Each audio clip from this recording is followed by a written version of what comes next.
अब हम बुद्धि के अलग अलग प्रकारों की विस्तृत चर्चा करने वाले हैं। तो हम सबसे पहले बात कर लेते हैं यहाँ पर बुद्धि के। मैंने बताया था बेसिकली आपके 3 प्रकार होते हैं, मूर्त बुद्धि, अमूर्त बुद्धि और सामाजिक बुद्धि। तो हम अब अलग अलग इनकी चर्चा करने वाले हैं। तो सबसे पहले हम बात कर लेते हैं मूर्त बुद्धि। मूर्त बुद्धि को मैंने बताया था कि मूर्त बुद्धि जो आपका नाम दिया गया था, ये दिया गया था गैरट महोदय के अनुसार। और ये जो आपका नाम दिया है गामक या यांत्रिक बुद्धि, इसका नाम ये दिया था आपका थॉर्नडाइक ने। तो ध्यान रखना, इसका जो पहला नाम था वो क्या था आपका गामक या यांत्रिक बुद्धि, जो कि थॉर्नडाइक महोदय ने दिया था। और इसका बाद में नाम क्या रखा गया, मूर्त बुद्धि, जो किसने दिया था, गैरट महोदय ने दिया था। तो जैसा कि इसके नाम से स्पष्ट है कि मूर्त बुद्धि मतलब ये हुआ कि जो वस्तुएं बालक के सामने मूर्त रूप में उपस्थित हैं उनके बारे में या उनके स्वरूप के बारे में जानना समझना इस बुद्धि के आपका अंतर्गत आता है। तो यहाँ पर जो आपका पहला बिंदु लिखा है वो क्या लिखा है, वस्तुओं के स्वरूप को समझना।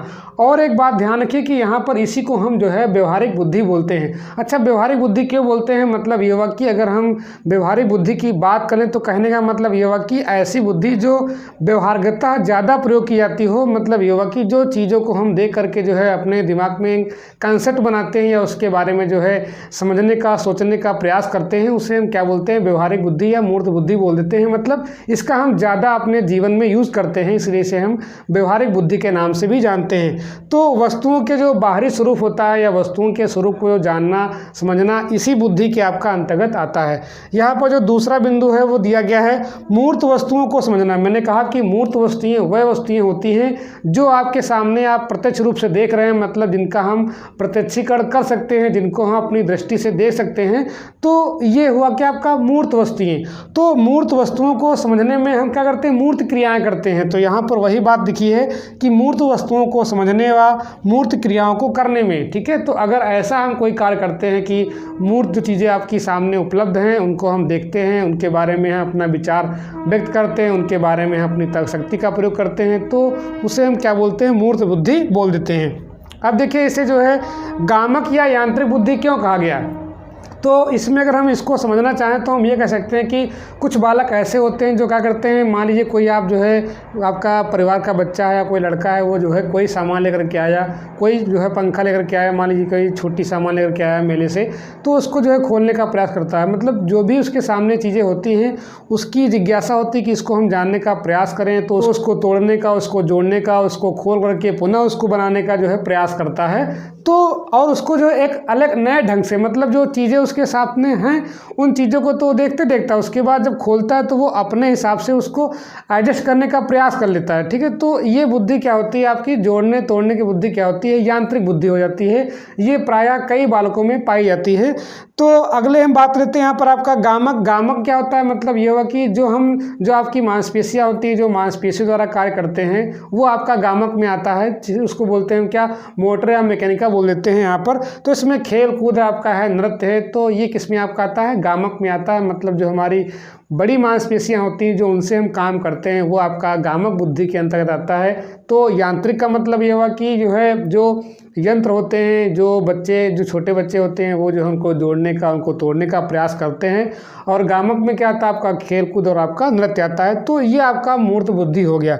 इसमें होता क्या है, यहाँ पर आपका जो ये बालक होते हैं वो क्या होते हैं, हस्तकलाओं में निपुण होते हैं। मतलब ऐसे व्यक्ति या ऐसे बालक जो होते हैं वो हस्तकलाओं में क्या होते हैं, निपुण होते हैं। यहाँ पर ध्यान देने वाली बात आपकी ये है कि यहाँ पर ऑब्जेक्टिव टाइप क्वेश्चन कैसे बनता है, तो जरा इसको भी समझने का प्रयास करिए। तो आपसे पेपर में ऐसे पूछता है कि कुशल कर्मगार जो है किस बुद्धि के अंतर्गत आते हैं, तो वहाँ पर आपको जो है तीनों ऑप्शन देगा और चौथा ऑप्शन इनमें से कोई नहीं। तो आप ध्यान रखेंगे जो कुशल कर्मगार होते हैं वो किससे बनेंगे, यहाँ पर आपका मैंने बताया कि जोड़ने तोड़ने की बुद्धि, जो उनके सामने जो मूर्त वस्तुएं होती हैं उनको जो है उनके बारे में सोचने और समझने की क्षमता जो होती है वो किसके अंतर्गत आती है, मूर्त बुद्धि के अंतर्गत। तो जो कुशल कर्मगार होते हैं वो किसके अंतर्गत आते हैं, मूर्त बुद्धि के अंतर्गत आते हैं। तो आप ध्यान रखेंगे। और जो भी आपके इंजीनियर होते हैं, देखिए जो इंजीनियर होते हैं वो करते क्या है कि जो चीज़ें मूर्त हैं और उनको जोड़ने का तोड़ने का, मतलब कौन सी चीज़ कहाँ पर सुटेबल है वो कौन लोग ज़्यादा करते हैं, इंजीनियर। तो इंजीनियर किस में आपके आते हैं, मूर्त बुद्धि में आते हैं, गामक बुद्धि में आते हैं, यांत्रिक बुद्धि में आते हैं। मतलब ये होगा कि आपको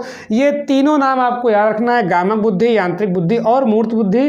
तो आपको यहाँ पर ध्यान रखना कुशल कर्मगार और और इंजीनियर किसमें आपके आते हैं, मूर्त बुद्धि में आते हैं। आगे हम बात कर लेते हैं जो आपका बुद्धि का दूसरा रूप है, उसे हम क्या बोलते हैं, अमूर्त बुद्धि बोल देते हैं। इसके नाम से स्पष्ट है, अमूर्त मतलब ये हुआ कि जो चीज़ें आपके सामने नहीं है, मतलब जिनका आप प्रत्यक्षीकरण नहीं कर सकते हैं, उसके बारे में चिंतन करना, उसके बारे में सोचना, उसके बारे में समझना, उसके बारे में तर्क करना, वो क्या कहलाता है, अमूर्त बुद्धि कहलाता है। और ये होता क्या है कि पुस्तकीय ज्ञान, देखिए पुस्तकों में क्या होता है, जो पुस्तकें होती हैं वो क्या होती है, अधिकांशतः सैद्धांतिक होती हैं। मतलब ये हुआ कि विज्ञान विषय को अगर हम छोड़ दें तो वहाँ पर थोड़ा बहुत जो है व्यवहारिक ज्ञान होता है, मतलब प्रयोग के आधार पर, लेकिन अधिकांश ज्ञान क्या होता है, सैद्धांतिक ज्ञान होता है। देखिए ज्ञान आपका दो प्रकार का, सैद्धांतिक ज्ञान और व्यवहारिक ज्ञान, जिसको हम बोलते हैं प्रयोगात्मक ज्ञान बोल देते हैं। तो जो बुक्स लिखी गई हैं, जो आपका पाठ्यक्रम होता है, चाहे वो बेसिक का हो, चाहे आपका माध्यमिक का हो, चाहे आपका उच्च शिक्षा का हो, तो वो अधिकांशतः जो है सैद्धांतिक लिखी गई हैं। तो सैद्धांत में क्या होता है, वहाँ पर आपकी चीज़ें क्या होती, अमूर्त होती हैं, और उन चीज़ों को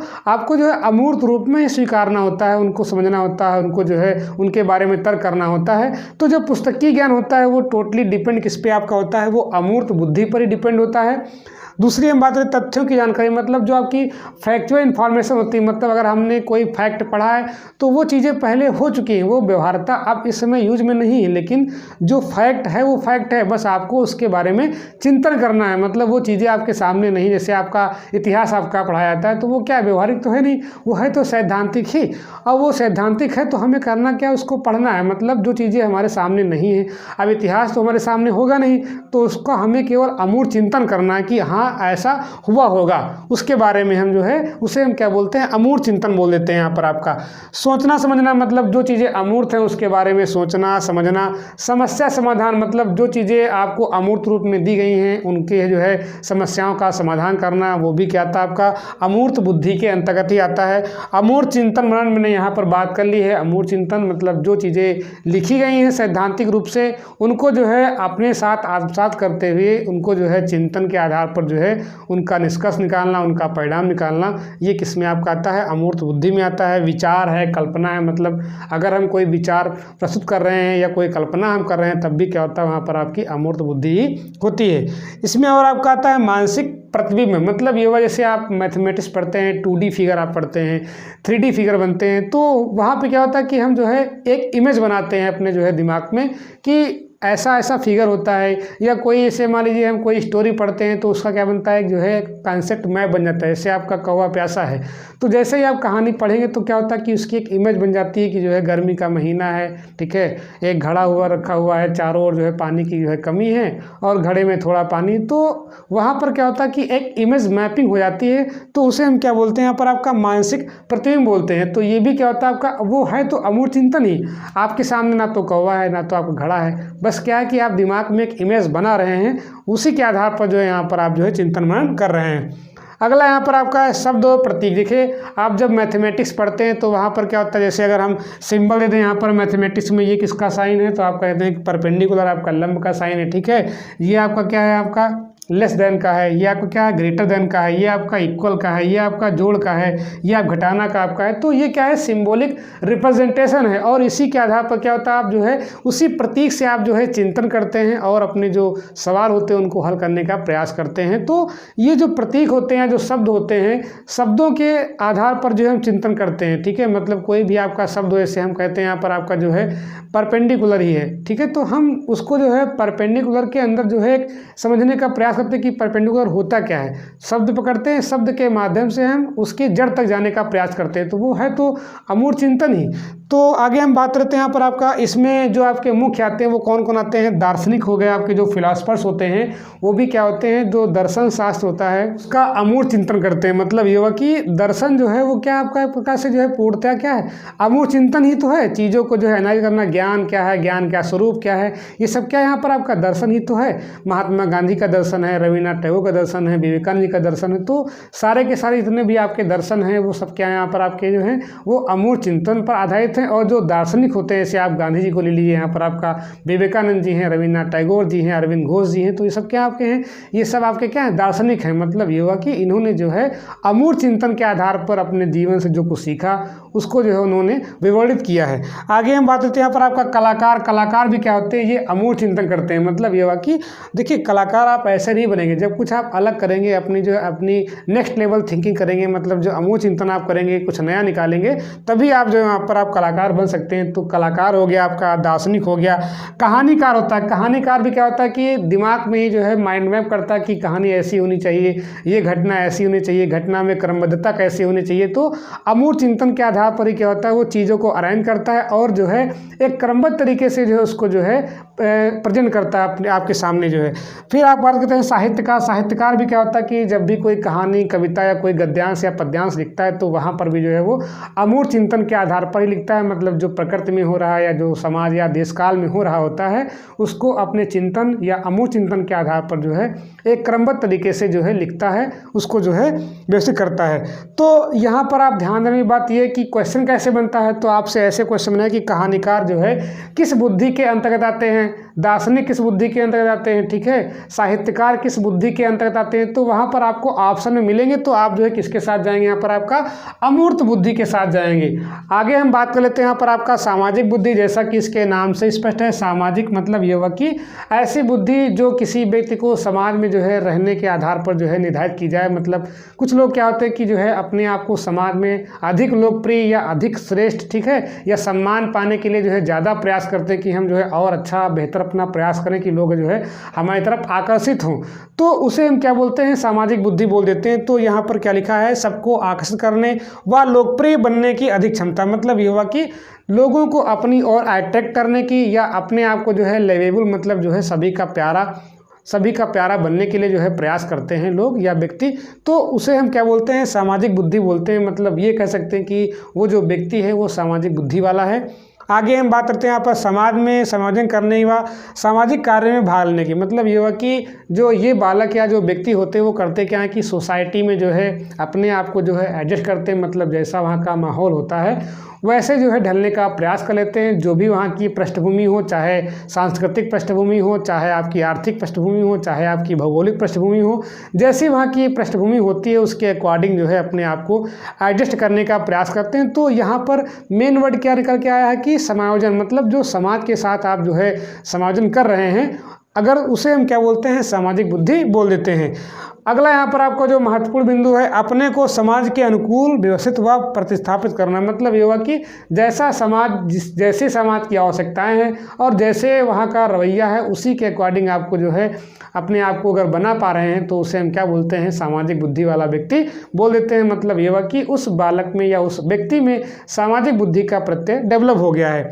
अब देखिए इसमें कौन कौन लोग आते हैं। यहाँ पर आपका जो सामाजिक कार्यकर्ता होते हैं, मतलब ये हुआ कि जो सोशल वर्कर होते हैं, जो समाज में व्याप्त कुरीतियों की या समाज में जो निम्न स्तर के लोग होते हैं उनको जो है उनके स्तर में जो है उन्नयन करने हेतु या गरीबी को मिटाने हैं, जो भी अनेक प्रकार के जो NGO वगैरह होते हैं सामाजिक कार्यकर्ता के रूप में, वो जो है इसी बुद्धि वाले होते हैं। कौन सी, सामाजिक बुद्धि वाले। तो आपसे पूछ सकता है कि सामाजिक कार्यकर्ता किस बुद्धि में बिलोंग करते हैं, तो आप किसके साथ जाएंगे, यहाँ पर आपका सामाजिक बुद्धि के साथ जाएंगे। ये आपके तीनों के तीनों बहुत ही इंपॉर्टेंट हैं। हो सकता है कि आपका यहाँ पर टेट और सुपर टेट, DLED या BEd में जो है यहाँ से क्वेश्चन आपका बन जाए।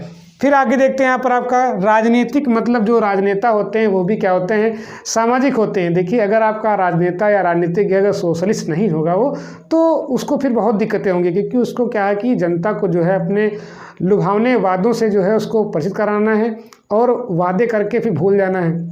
तो अगर राजनेता जो है सामाजिक नहीं होगा तो फिर वो जो है अपनी बातों को जो है नहीं पहुंचा पाएगा, या लोगों से अगर नहीं मिलेगा, लोगों से इंटरेक्शन नहीं करेगा, तो फिर उसको वोट नहीं मिलने वाले हैं। तो जितने भी राजनेता होते हैं वो क्या होते हैं, वो सामाजिक होते हैं। मतलब वो सामाजिक बुद्धि वाले होते हैं और वो जनता की नब्ज को टटोलना जानते हैं कि जनता हमसे क्या चाहती है। मतलब ये हुआ कि हम जनता को कैसे जो है प्रलोभित करें अपनी तरफ और कैसे उनसे जो है वोट लेने का हम प्रयास करें। तो ये क्या होते हैं, सारे के सारे सामाजिक बुद्धि वाले होते हैं।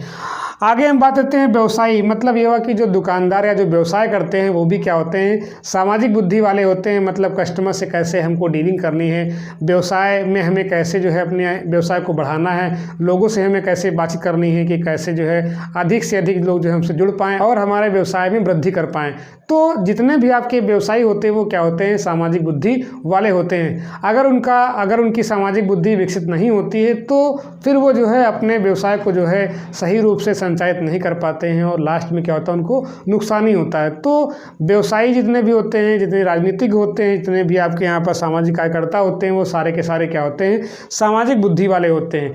तो ये बेसिकली आपके जो है बुद्धि के 3 प्रकार रहे, ठीक है, मूर्त बुद्धि, अमूर्त बुद्धि और सामाजिक बुद्धि। आप ये मान चलिए कि यहाँ से आपका क्वेश्चन हर हाल में बन जाता है एक ना एक, चाहे आपकी टेट की परीक्षा हो, चाहे आपकी सुपर की परीक्षा हो, चाहे आप जो है डीएलएड कर रहे हैं या बीएड कर रहे हैं। तो ये आपका टॉपिक बहुत ही महत्वपूर्ण है। तो आज के सेशन में बस इतना ही, आगे हम मिलते हैं बुद्धि के सिद्धांत। तो अगर आपको वीडियो पसंद आया हो तो वीडियो को लाइक करें, कमेंट करें, और जो भी आपके साथी सहपाठी बीटीसी, डीएलएड, बीएड, टेट या सुपर टेट की तैयारी कर रहे हैं, उनको जो है इस वीडियो का लिंक और चैनल का लिंक अधिक से अधिक शेयर करते रहें, जिससे कि और लोगों तक जो है निःशुल्क शिक्षा का प्रचार प्रसार आसानी से हो सके। और अगर आपने इसके पिछले वाले वीडियो नहीं देखे हैं तो आप जो है चैनल को ओपन करेंगे यूट्यूब पर, तो चैनल की प्लेलिस्ट में जाने पर आपको सारे के सारे वीडियोज़ मिल जाएंगे। उसमें आपके इंग्लिश के लगभग 13 से 14 वीडियो हो गए हैं, मैथमेटिक्स के आपके लगभग 10 से 11 से वीडियो हो गए हैं, इसी प्रकार से आपके संस्कृत के लगभग 5-6 वीडियो अपलोड हो गए हैं। तो आप उनको जो है बिल्कुल निःशुल्क आसानी से आप दे सकते हैं और अपनी तैयारी को जो है एक